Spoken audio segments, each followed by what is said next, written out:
I want to before we get into specific institutions, I want to address one issue, which I'm going to put under the title of Vanguardism. In Vanguardism, and I'm not talking about specific vanguards that have existed in history, but I'm definitely talking about the idea of Vanguardism, which is that a political system or a political elite of any kind is that they. Well, I mean, what do you think I'm talking about with Vanguardism?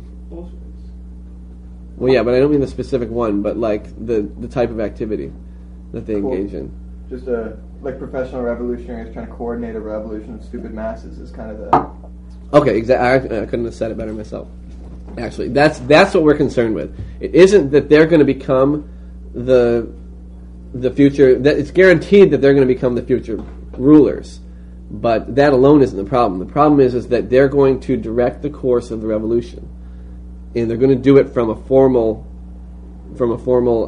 setting of authority. And that's the main problem. So, of course, the course of the revolution is going to lead them into be rulers. That's guaranteed, but it's guaranteed by this sort of process that says you get to direct us. So, what we want to avoid is having the polity that we begin forming now, and we're going to talk about why we need to begin developing political institutions today that we're going to lead into being the institutions of the future. But in the process of doing that, we don't want these political institutions to be the ones that guide revolution in the other spheres. We don't have a polity in a community forum that says, let's get together and decide how women and men are going to relate to one another. That's dangerous, and that's in another sphere. We don't get to legislate morality. We don't get to legislate those kinds of things where the problems that we're trying to address can be handled through other types of institutions. Is this clear? Okay, so that alone is going to limit, it's going to put a definition and sort of boundaries on what our political institutions can do. The first way that we need to approach the development of political institutions is we need to be able to identify, assess, and fulfill needs. And needs-based organizing is I think in all the spheres, but especially in the political sphere, where we've got the danger of being able to intrude on other spheres too strongly, is going to have to be the way we go about identifying or looking, figuring out what we're going to work on. Now I want to get you guys involved, and let's get some actual ideas for some actual specific projects that we can work on now, and the way we can see them building toward a trajectory of social change. And then at a couple points, I'm going to introduce a couple of ideas that I think might augment this a little bit. Let it rip. Come on. Someone thought of some kind of political project that... No. Like free schools. Okay, so free education opportunities, free schools that are now in place. What is a free school? Can you... So, I mean, not, an authoritarian definition, but generally what are they? Like creating a space in the community and letting the children and families know that it's available for them as a resource for... basically they can come and research or something, or just like be in a creative space, but they don't have to pay for it, and they don't have to have like a formal structure or ends in mind, but just trying to see with each individual child what they're interested in, and then trying to help them find it. Yeah, exactly. Is ZMI a national free school? Not free. Okay, well, let's say it was. Let's say that you didn't have to pay to come here. Be great. Yeah. It would be. No, it isn't. It isn't because we quite simply didn't, develop. We didn't choose the classes. We didn't design the classes as a whole. It doesn't mean it's a bad project. I mean, obviously, I don't have a serious criticism of it, but it isn't necessarily. The next step, which is to really, really encourage free association and development by having people come in and actually decide what they want to learn, not based on a set limited choices, but based on sort of collective pursuit of choices. And what ZMI tries to do, and what lots of other conferences and things like that try to do, is predict what people will be interested in, and to some extent decide what they need. When I came here in 1994, there were not many people here who came to learn vision. And they had inserted a lot of vision in just because they thought it was important, and it works out that way. And that's not bad either. There are some people who want exactly that. There's nothing inherently wrong with saying, okay, I'm going to offer an educational opportunity, and people can come to it, and I'm going to make sure that there are certain things in here that I think are important. You still get to decide whether you come or not, And some people will say, well, how the hell do I know what I want, right? That is one of the realities of society. There are a lot of people who are going to realize they don't know what they want. They're going to want to go someplace where someone with ideas that they've never heard of is offering them in a concrete way. So there's nothing wrong with that either. Free schools, though, make up for all sorts of... They're much more empowering because people are going to be involved in not only deciding what they learn, but how they learn it and all sorts of stuff. They're much more participatory in sort of the development of that. I've had this crazy idea for a while. I just want to know what you all think of it.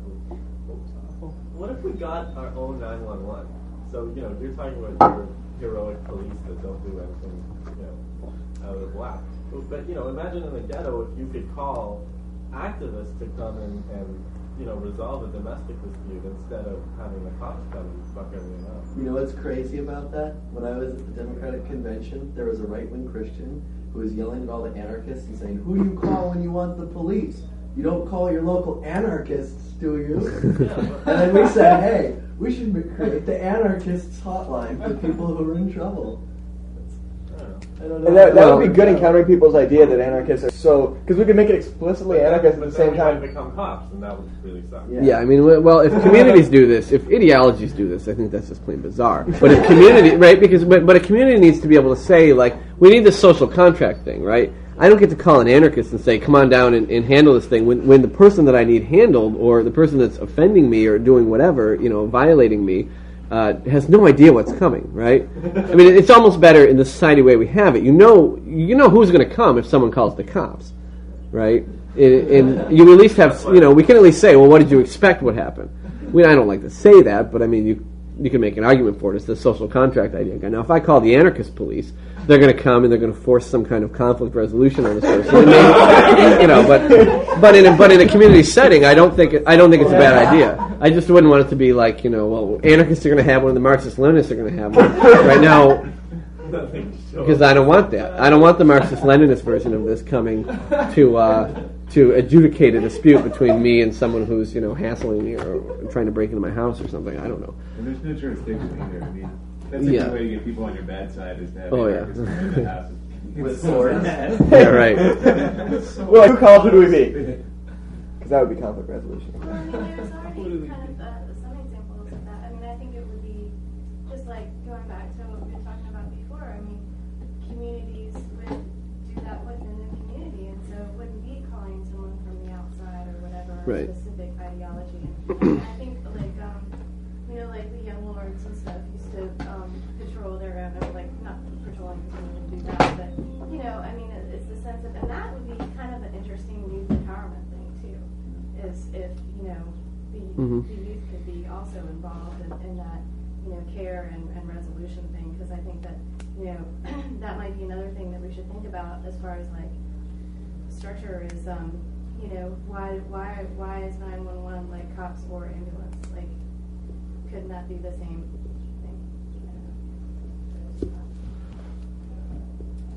Didn't the Panthers do something like that? Yeah. Panthers and Young Lords also did. But they didn't really do it for... Did they do it in terms of, say, there was like a domestic dispute? I know they did lots in terms of... I didn't know. Yeah. But, okay, cool. Okay, now at this point I kind of want to introduce, and I think we've come up with two actually fairly good ideas for these. Now these are direct action solutions to problems that we see in our society. The one problem that we saw, that we just identified, is that there is violence, there is crime, there is violations of freedom. That still is a problem now, and we can expect that to some extent it's going to be a problem in the future. Education is the other one. I mean, the ability to learn. That's a problem, is that we lack it. We want to solve it. We've come up with ideas that even in now or in the near future we could begin actually implementing these solutions. Now, what happens here is we begin to elucidate the type of strategy that might actually stand a chance of changing the world without Vanguardism. Okay, and the general term for this is dual power. What we're trying to do is create a foundation for a new society in the present. And this is the foundation that these institutions are explicitly intended to lead to the institutions of the future. And I talked about vision, our political vision being a sort of set of institutions that are made to change. All right. Once we have a picture of a society that we would like to aim for, then the goal is to aim for a strategy. And that society is just those, and politically speaking, it's just the institutions. It's a picture of those institutions and the way we would relate. Now the strategy has to lead into those.